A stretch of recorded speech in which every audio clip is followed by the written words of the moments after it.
Thomas leaned against the polished surface of his office desk, staring at the chaotic mess of papers before him. The papers that had once held the weight of contracts, partnerships, and projections now felt like symbols of failure.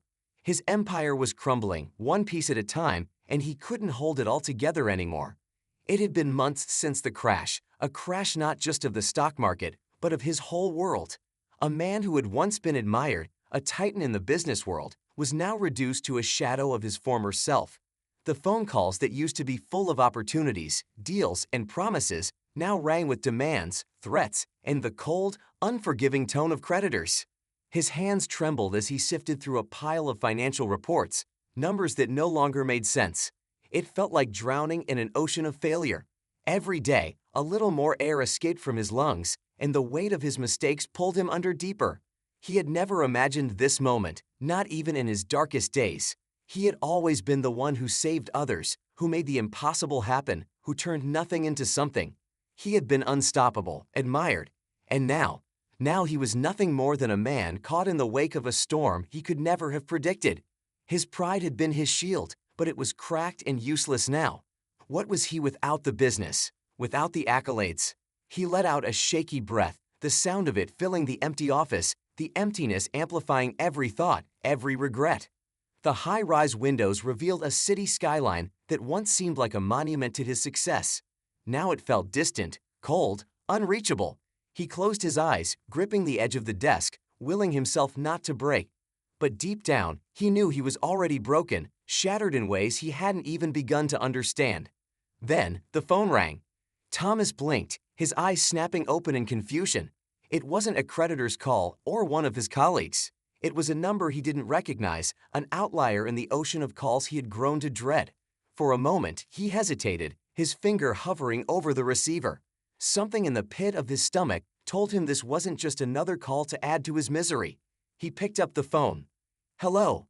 Is this Thomas Jacobs?" The voice was smooth, calm, but there was something in it that caught his attention, an assuredness, an almost quiet strength that seemed out of place in his world of panic.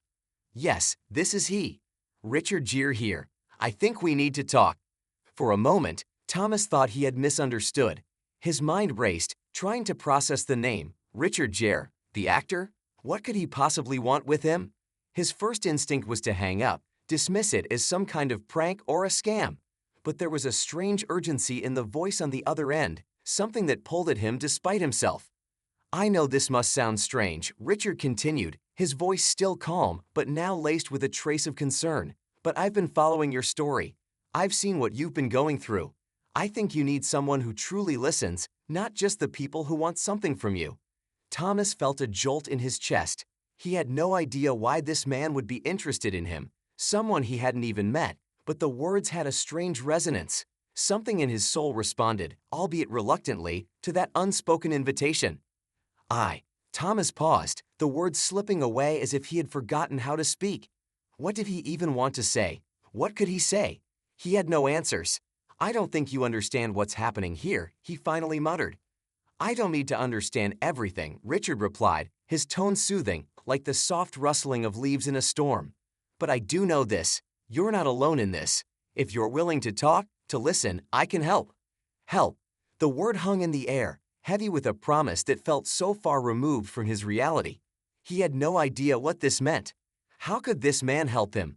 What could he possibly offer that hadn't already been taken away? But something in the depths of his heart stirred, a fleeting, fragile hope. He had nothing to lose anymore. Maybe this was the chance, however strange, to reach out for something that wasn't just another business transaction. "I'm listening," Thomas whispered, almost to himself, before realizing he had spoken the words aloud. "Good," Richard said. "Let's meet." And just like that, the door creaked open, ever so slightly, to a world Thomas had long since believed was closed to him. In the quiet of that moment, he made a decision that would change everything.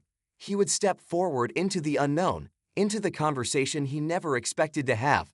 A conversation that, for the first time in months, felt like the possibility of something more than just survival. Thomas arrived at the small, unassuming cafe Richard had suggested, its windows fogged from the cold early morning air.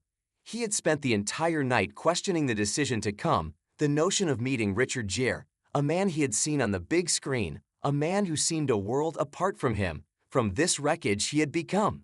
But here he was, standing at the door of the cafe, unsure of what he was walking into. The past few months had left him skeptical of anything that felt like hope, but something about the simplicity of the invitation, no grand gestures, no promises, stirred a curiosity he couldn't shake. Inside, the warmth of the cafe contrasted sharply with the chill of the world outside. The air smelled of fresh coffee and pastries, the kind of comfort he had forgotten even existed. A part of him wanted to turn back, to retreat to the familiar void of his apartment, where silence swallowed him whole. But he pushed the thought away and stepped inside. The cafe was almost empty, save for a few early risers tucked into corners, absorbed in their newspapers or laptops. And then, sitting at a table by the window, was Richard. He wasn't surrounded by an entourage, no publicist or assistant in sight. Just him, sitting there in a simple black jacket, a quiet presence that somehow commanded the space without effort. Richard looked up as Thomas approached, his smile warm but not invasive, like an old friend who hadn't seen you in years but knew exactly how to make you feel welcome again.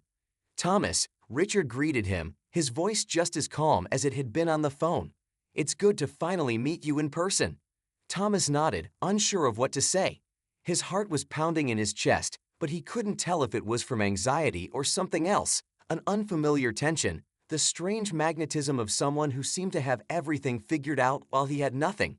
He pulled out the chair opposite Richard and sat down, the distance between them feeling vast despite the closeness of the space. I know this might seem strange to you, Richard continued, his eyes never leaving Thomas, but I've been in places where everything you've built just slips away. I've been there. And sometimes, you need someone who doesn't just talk about solutions or fix things for you. You need someone who listens, who reminds you that there's something more than just the mess you're in right now. Thomas swallowed hard, the weight of his own life pressing down on him. His gaze shifted to the coffee cup in front of him, the steam rising lazily into the air, as if he could lose himself in the simplicity of it all. It felt like everything about this moment was out of place. A part of him couldn't believe that someone like Richard Gere, someone whose life seemed to be about so much more than his own, would take the time to talk to him. He was just a man who had lost everything, a businessman who couldn't even keep his own company afloat. What did he have left to offer anyone?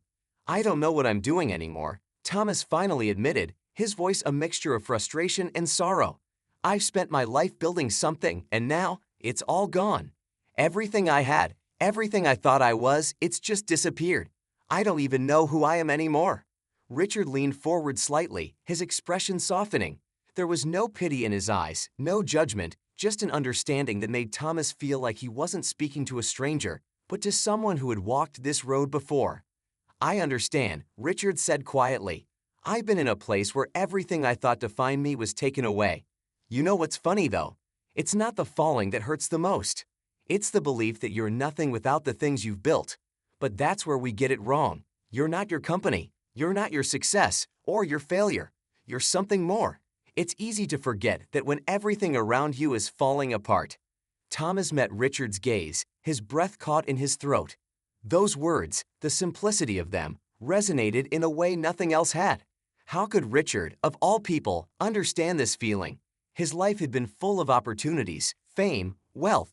He had never known the cold emptiness that came with losing everything you thought was solid.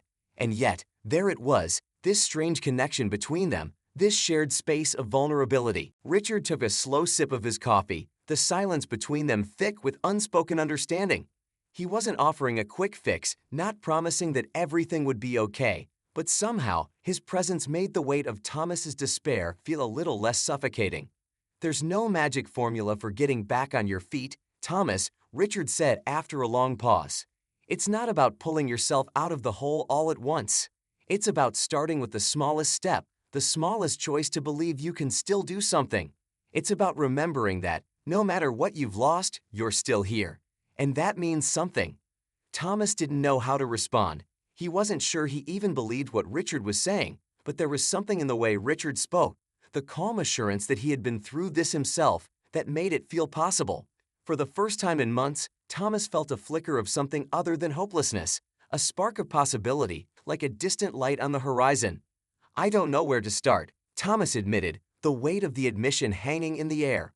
Richard's smile was kind, almost like a father's, though there was no paternalism in it. Start by letting yourself feel what you're feeling. Then, when you're ready, we'll talk about the next step, but don't rush. You have the time you need. They sat in silence for a few moments, the quiet hum of the cafe filling the space between them. It wasn't a solution, not a grand plan or a roadmap to fix everything, but it felt like the beginning of something. Something Thomas hadn't even realized he needed, a moment of stillness, of being seen for who he was, not what he had lost. As they parted ways that morning, Richard's words lingered in Thomas's mind, a quiet echo that seemed to challenge everything he had believed about success, failure, and the weight of identity. It wasn't a miracle. It wasn't a sudden revelation, but it was a beginning. And for the first time in months, Thomas wondered if maybe, just maybe, it was enough. Thomas woke up early the next morning, the early light filtering through the blinds of his apartment. It wasn't much, just a small space that mirrored the condition of his life, cluttered, neglected, and devoid of warmth. But today, for some strange reason, it felt different. The weight that had been suffocating him for months seemed just a little lighter, as if the conversation with Richard had shifted something inside him. He still wasn't sure what that was, but it felt like the first breath of fresh air after being underwater for far too long. He stood up from the bed and walked to the window, his eyes scanning the city below. The streets, still empty in the quiet morning hours, looked unchanged, unmoved by the chaos that had overtaken his life. He didn't know why he was looking for something to change out there, when the real work had to happen inside of him. Richard's words kept replaying in his mind, a steady rhythm of quiet encouragement. Start by letting yourself feel what you're feeling, Richard had said. It had sounded so simple, almost too simple to be true. But there it was, ringing in his ears. Maybe, just maybe, it was the first step. But what came next? He had no answers. His mind raced, pulling him back to the weight of his obligations, the creditors, the deadlines that loomed over him like dark clouds. His business, what was left of it, was still in ruins. How could he rebuild when he didn't even know where to start? The mountain was too high, the distance too great. He could hardly fathom taking a single step toward recovery when the whole landscape seemed so hopeless. But Richard hadn't told him to climb that mountain all at once. He had told him to take it slow, to focus on the smallest steps, to regain some sense of control over his own life. Maybe it wasn't about the business for a moment. Maybe it was about the person he was, who he could still be, apart from all the loss. His phone buzzed on the counter, snapping him out of his thoughts. It was a reminder from his calendar, a meeting he had scheduled to deal with the remaining remnants of his company. His stomach tightened, the familiar dread crawling up his spine. But as he stared at the phone, something unexpected happened. He didn't feel the usual rush of panic. Instead, he felt something new. Resignation, yes, but also a quiet sense of readiness. He wasn't the same man who had woken up the day before. With a slow, deliberate breath, he grabbed his jacket and headed out the door. The meeting was a disaster, as expected. The same tired faces, the same demands, the same cold calculations. They had no interest in his personal struggles, no sympathy for the man behind the numbers. It was all about what they could salvage from the wreckage of his business, how much they could reclaim, how quickly they could put a price on what remained of his once proud empire. But this time, Thomas didn't react the way he had in the past. He didn't raise his voice or beg for leniency. He didn't try to defend himself against their accusations or plead for a way out. Instead, he listened. He listened to the offers, the threats, and the cold logic of the conversation. And when it was his turn to speak, he simply told them the truth. "I can't give you what you want," he said, his voice calm but firm. "I don't have it. I don't have much left at all. But I can't keep pretending that I'm the same person I was before. This," he motioned to the pile of documents in front of him, the financial statements, the legal papers, "this doesn't define me anymore. I'm not going to fight for things that don't matter." It wasn't a triumphant speech, nor was it a surrender. It was just the truth, laid bare. It was the first time in months that Thomas had spoken from a place of honesty, rather than desperation or fear. The room fell silent for a long moment. The others exchanged glances, unsure of how to respond. Thomas didn't care. He wasn't waiting for their approval or their sympathy. He was speaking for himself, for the person he was becoming. When the meeting finally ended, Thomas left the conference room without a word. He felt lighter than he had in months, as if the burden of pretending, of fighting battles that weren't his to fight, had finally been lifted. He wasn't sure what would happen next, but he knew one thing: it didn't matter. He was starting over, one small step at a time. Later that afternoon, he found himself sitting in a park, the world bustling around him, but his mind strangely at peace. He had taken that first step, and it hadn't been easy, but it had felt real, unlike all the meetings and phone calls that had consumed his life for so long. For the first time in ages, he allowed himself to be still, to breathe deeply and just exist without the weight of his past pressing on his shoulders. He thought about Richard, about the way the actor had spoken to him, not with answers, but with an invitation to listen, to think, and to begin again. He wondered how many others had been in this place, standing on the edge of everything they had lost, unsure if they could even begin to rebuild. It seemed like such a small thing, really, the act of starting over.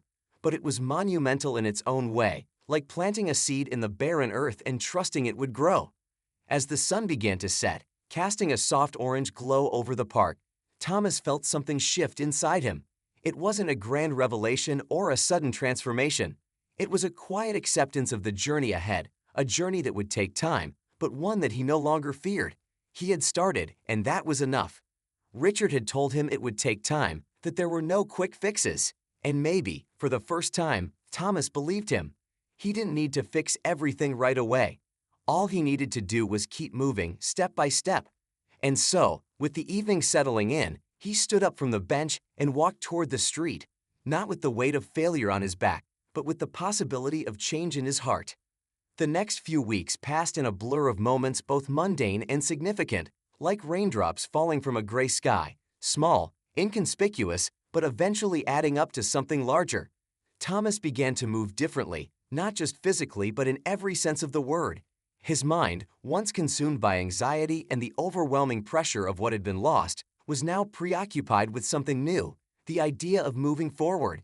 It didn't come all at once. Some days it felt impossible, but little by little, it became clear that the hardest part wasn't rebuilding his business, it was rebuilding himself. Richard's voice had become a constant in the background of his thoughts, a steady reminder that change wasn't linear and that failure was just as much a part of the process as success. "You're not your failure," Richard had told him in their first meeting. "You're just a person trying to do something new." It was simple, yet powerful, and it was beginning to sink in. But as much as he tried to embrace this new perspective, the old habits, the old fears still haunted him. One particular day, as he sat at his kitchen table, the weight of the decision that had been looming over him finally came crashing down. There was a meeting scheduled with a potential investor who had expressed interest in what remained of his company. It wasn't much, a few assets, some intellectual property, and a reputation that still had enough lingering value to catch someone's eye. But Thomas knew that this meeting would be pivotal. If he couldn't convince this investor that the business was worth reviving, everything he had worked toward over the past few weeks might crumble. The fear of failure crept up again, like a dark cloud rolling in over the horizon. Richard had warned him, though, "You'll be tested, not by others, but by yourself. You'll find that the hardest battles aren't the ones you face with the outside world, but the ones you fight inside." Thomas couldn't ignore it anymore. The inner battle had become impossible to escape. Should he play it safe? Should he put everything on the line to try to revive what had been? Was he even the same person capable of pulling this off? The question spiraled in his head, pulling him under once again. The meeting was scheduled for late afternoon, and Thomas found himself standing outside the glass doors of a sleek, modern building, a far cry from the empty office spaces he had once inhabited. The contrast wasn't lost on him. He was a man who had lost everything, yet here he was, standing on the edge of something that could change everything again. The investor, a sharp-eyed woman named Eleanor, had been impressed with his initial pitch, but now he had to prove that he was more than just a survivor. He had to prove he was a man capable of leading something once again, and yet, the weight of the moment settled on his shoulders like a boulder. He stepped inside the building and was escorted to a sleek conference room with floor-to-ceiling windows that looked out over the city. Eleanor was already there, waiting for him, her presence calm but confident. She didn't look at him with judgment, as so many others had, but with a curious energy, as if she saw potential in him that he wasn't sure was still there. "Mr. Jacobs," she greeted him, her voice steady but warm. "I've gone over your proposal. It's a bit unconventional, but there's something about it. Tell me, why do you think your company still has a future?" The question was simple, but it caught him off guard. Thomas opened his mouth, but no words came out at first. The answer he had prepared felt too rehearsed, too much like the version of himself he was trying to leave behind. He wasn't that man anymore. He wasn't the desperate businessman trying to salvage something out of his past mistakes. The silence stretched, and in that quiet moment, Thomas realized something important. He didn't need to pretend. He didn't need to have all the answers. He just needed to be honest. "It doesn't," he said quietly, looking at the table before him. "At least, not in the way it used to. It's broken. It's lost. But I think there's something here, something worth building again. Not for the sake of restoring what was, but for creating something new, something better." Eleanor didn't speak for a moment, allowing the weight of his words to hang in the air. Thomas felt exposed, vulnerable. He wasn't asking her to believe in a business model or a financial forecast. He was asking her to believe in him, and that terrified him. "Tell me more," she finally said, her voice softening just a bit. "What's different now?" Thomas took a deep breath. For the first time in a long while, he felt a flicker of something he hadn't felt in months. Hope. It was fragile, like the first shoot of a plant emerging from the soil, but it was there. And in that moment, he knew exactly what to say. "I'm different now," he began, his voice growing steadier with each word. "I've spent the last few months realizing that I can't keep holding on to the past. I can't keep pretending that everything is going to go back to the way it was. But I'm not the same person who walked into that office 6 months ago. I've learned a lot, not just about business, but about what it means to fail and to get back up. I'm not asking you to bet on a business, Eleanor. I'm asking you to bet on the idea that I can learn and grow and build something from the ground up that's stronger than what was there before." For a moment, Eleanor said nothing. Thomas felt the weight of the silence like a wave crashing over him.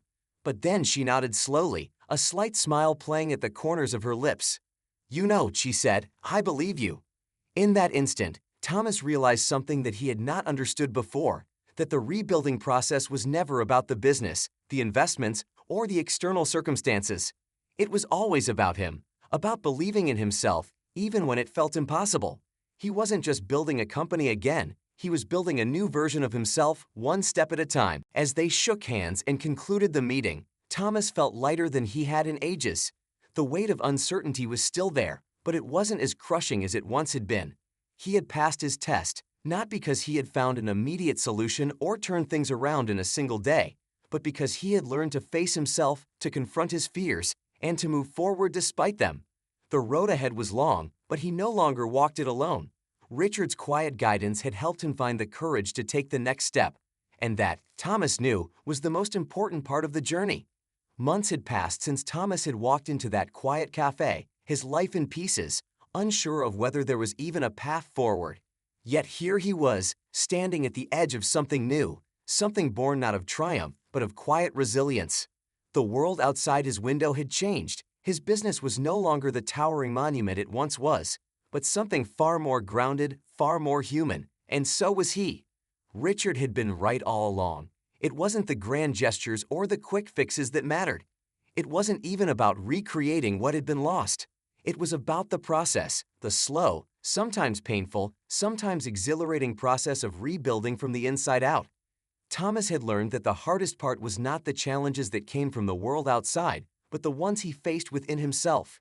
The doubts, the fears, the constant pull to revert to old habits and ways of thinking.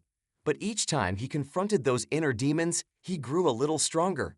His phone buzzed on the table, and Thomas glanced down. It was a message from Eleanor, the investor who had given him that second chance. Her words were simple. "Looking forward to seeing you next week. Big meeting. Let's talk about the next steps." The words filled him with a strange calmness. It was a reminder of how far he had come.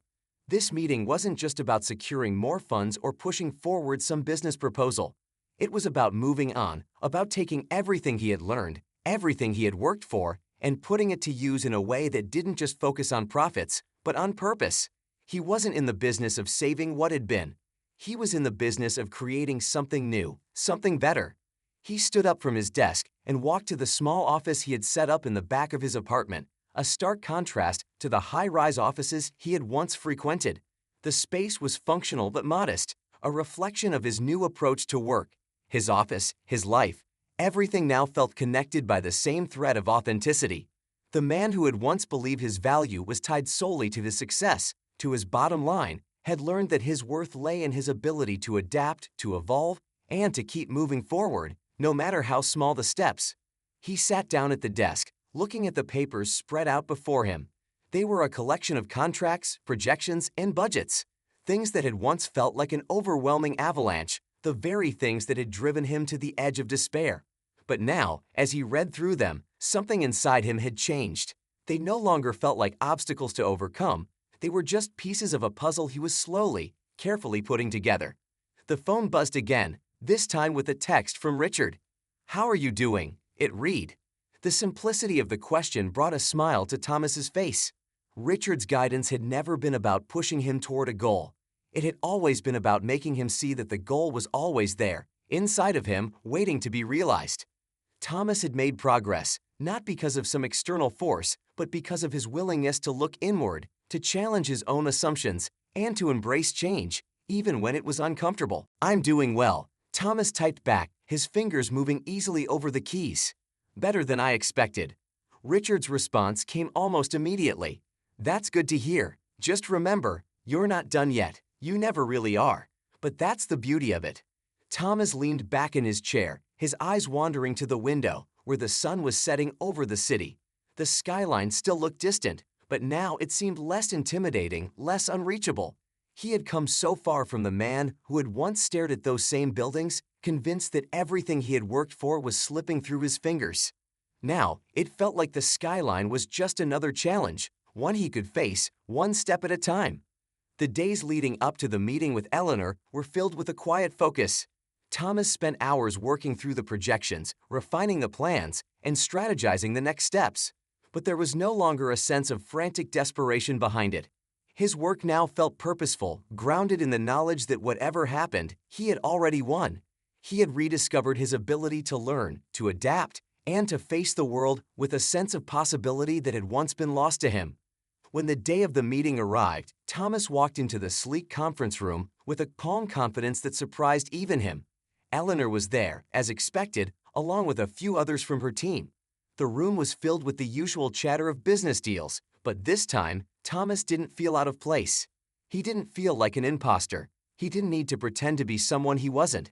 He was there as himself, with all his flaws, his failures, and his successes. Eleanor greeted him with a smile. "Thomas," she said, "it's good to see you again. You've made quite an impression." Thomas nodded, feeling the weight of her words. It wasn't just the business that had impressed her, it was him, the person he had become, the man who had faced loss, struggled through the darkest days, and had come out the other side stronger for it. She wasn't just betting on the company anymore, she was betting on him. As they discussed the next steps, Thomas found himself speaking with a newfound clarity. He wasn't trying to convince anyone of his worth. He wasn't seeking validation.